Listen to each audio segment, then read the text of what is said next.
Hey there, just a quick video, I promise.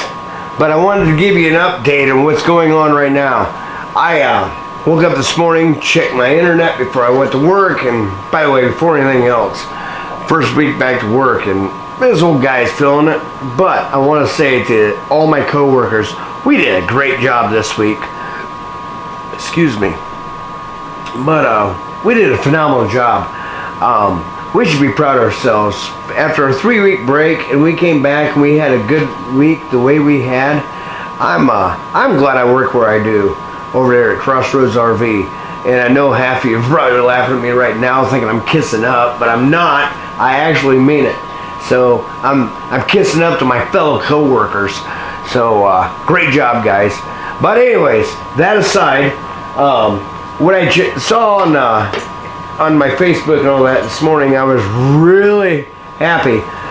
The Bill 203 that Senator Greg Taylor had proposed is dead. I had my buddy Emo send me a link, and Emo, thanks for that. And Senator Sue Glick, she's the senator in my district. She commented on a thing on my video that I sent her. And she wanted to let me know and others know that the bill is dead. And basically, I'm paraphrasing here. I'm not going to put words in her mouth, but I'm paraphrasing. She said that Greg was grandstanding for the people in his district. And he basically took every gun-grabbing ideology, bad idea out there, bundled them all up into one, puked them out on this piece of paper, and said, here you go, to make it look like I cared. And he's like one of these things, like, I care. And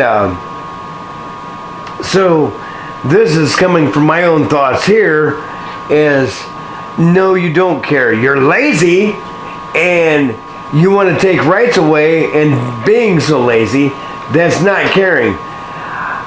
If you would do your homework and find out that of all the gun deaths in Indiana, there's 2 major places in Indiana where those gun deaths have occurred. Number one, I don't know where they rank, but Gary, Indiana is one of the places, and I know where that's from. That gets the spillover from Chicago. That's just a really bad place to put. You're right next to one of the most violent places on earth right now, or in our country, not on earth. But so Gary, Indiana is one of them. And then another place that has the most gun deaths just so happened to be Greg Taylor's district.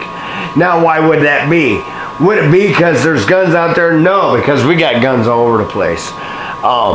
In my little country square block here, I know for a fact that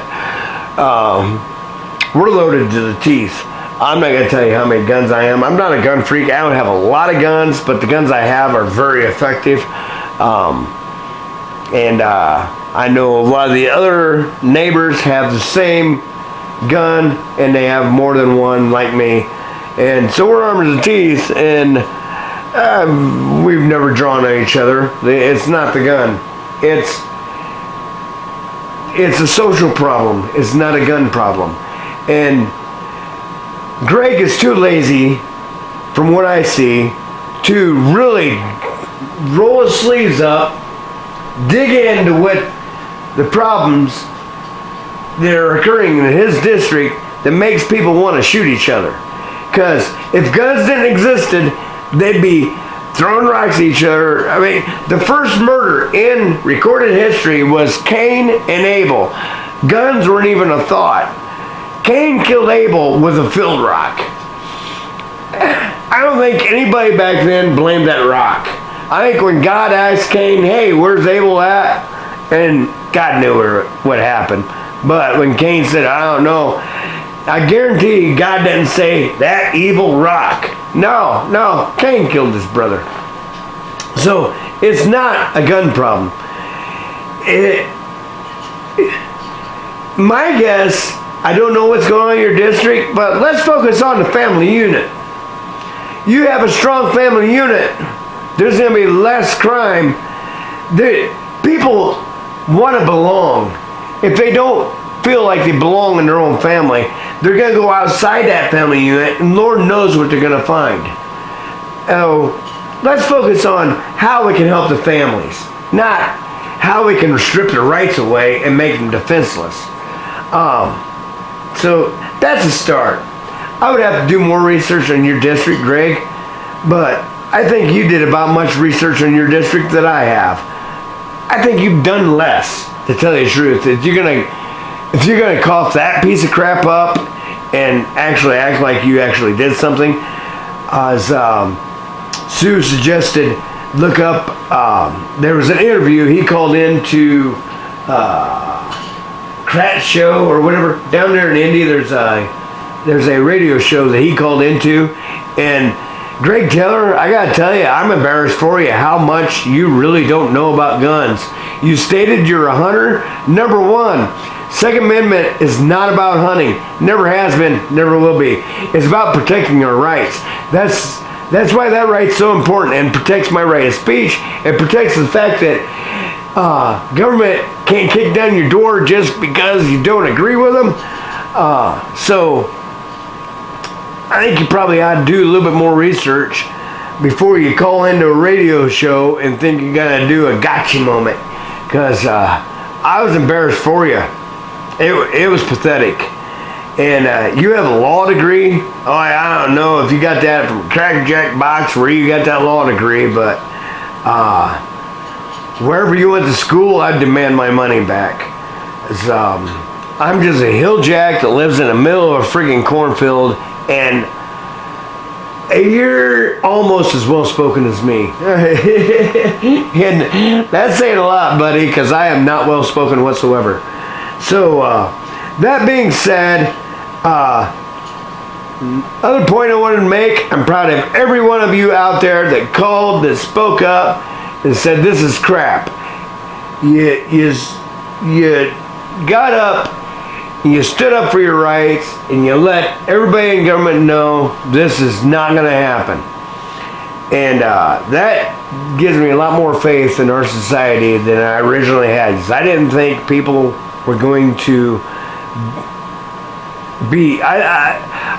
We live in a soft society, and that's still my opinion. But I was pleasantly surprised at how many people actually called in, how many people signed that petition. There's like over 24,000 signatures on there last I checked. Within a couple days, that's doing really good. So I am pleasantly pleased about that, and hats off to every single one of you. That's awesome. And Sue, thank you for the work you've done, and you have an open invitation to sit across that table, and we'll get the cameras on, have a discussion of the topics going on, and we won't just talk about guns. And we'll talk about what's going on with the teachers, what's going on with our environment, what's going on with our drinking water, and all that good stuff, our agriculture, and our businesses, what's going on. We're doing really well in Indiana. So let's keep this up. We got a lot of manufacturing going on and a lot of jobs. We've got the lowest unemployment rate in the nation, I think. I could be wrong, but I think if we're not the lowest, we're ranking pretty good. So kudos to everyone that's making this possible. And one more point I want to make, that I know a while back everybody's like, he's full of shit, he wasn't gonna do it. It's still gonna happen. There's a reason why I never got a haircut. I have friends from Nigeria that when I had them on here on the show, that really opened my eyes to what's going on around the world. There's people going through hell. And in Nigeria, there's a Christian persecution that's going on by the terrorist group Boko Haram. And they're dirtbags. They're pretty much what, without our Second Amendment, we'd be at the mercy of some dirtbag like that. But I wasn't trying to tie that together, but we're still going to do the getting my head shaved thing for benefits to go towards, to help the people in Nigeria that's having a horrible time because they're still getting their villages burnt down. There's still killings day by day. There's kidnappings all the time, and these people need our help. And it drives me nuts that they're across the world. I can't just go over there and start acting like a maniac. So my second best thing is I'm going to talk to my friend Musa. I guarantee he knows where he can take care of where our funds can go to where it can make the best amount of difference. I want 100% of that going to those people, and hopefully we can get it would help just for those people to know, hey, there's this little hick place, Noble County, Indiana, that, man, these people really care and they never met us. I think it'd be awesome. And if you ever met Musa and Sarah, you know that these are the most likable people. I'm just fascinated with these two people. They're just the most likable people I've ever met. And they've been through this hell, and they're still the most happy, joy-filled people I've ever met. I'm just so impressed with these two people. I so want to help them. So we're going to do like a comedy skit out there on the deck. I want a live audience. And throughout the whole night, I'm going to get my head shaved. And let's just see how much money we can raise and show, I never met you, but I know you need help. And here's what we can do. Just the fact that these people know that there's a place in the world that care about them, that say, we love you, even though we never met you. That right there almost makes me tear up, and I'm a hard ass. I don't like tearing up. So, but that's tearing up in a good way. And let's get this done. So when the weather turns, because I'm not going to get my head shaved in the middle of freaking winter, but when the weather turns, hopefully we can have a live show out here. It's going to be a lot of fun. It's going to go for probably one of the best reasons I know why is show love for another human being. So let's get that done too. Please keep that in mind, and I'll give you updates of where you can donate and when it's going to happen, because it's going to happen this year. I'm going to make sure of it. If I get anything done this year, that's going to be the thing I'm going to get done. So let's do it. So I gotta get snowplow with my four-wheeler because it's supposed to be snowing tonight. I see my neighbor's hauling horse shit out of his barn before it gets snowing. Poor Rob, he's all bundled up in the tractor and everything. So we'll talk to you later and have a good weekend. Bye.